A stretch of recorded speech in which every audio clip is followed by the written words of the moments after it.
రాత్రి కురిసిన వానకు రోడ్డు కొట్టుకుపోవడం జరిగింది. చూడండి, మెయిన్ రోడ్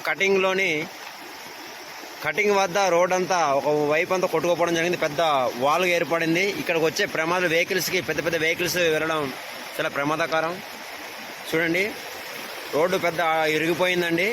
బాలేళ్ళకి వెళ్ళే రోడ్లోని ఆల్రెడీ కొత్త రోడ్లు వేయడం జరుగుతుంది. పెద్ద లారీలు వచ్చినట్లయితే ఇక్కడ ఏదైనా ప్రమాదం జరగవచ్చు అని అధికారులకు తెలియజేస్తున్నామండి. బాలేరు పరిసర ప్రాంతంలోని రోడ్డు అండి, మెయిన్ రోడ్డు.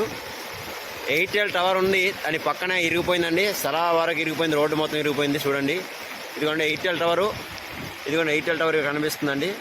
దీని పక్కనే అండి రోడ్డు ఇరిగిపోయింది. ఇదిగోండి మొత్తం కొట్టుకుపోయింది, ఈ ఒక్క పక్క కూడా రెండు వైపులన. చూడండి, క్లియర్గా కనిపిస్తుంది, రోడ్డు మొత్తం ఇరిగిపోయింది. అదిగోండి కొట్టుకుపోవడం జరిగింది. చాలా పెద్ద లోయ అండి, ఇంచుమించు ఒక 5 మీటర్ల ఎడల్పులో కొట్టుకుపోవడం జరిగింది రోడ్డు. కాలువ ఎంత పెద్దగా వస్తుందని, కాలువ అనేది చాలా విపరీతంగా నైట్ అంతా చాలా పెద్ద వర్షం పడిందండి.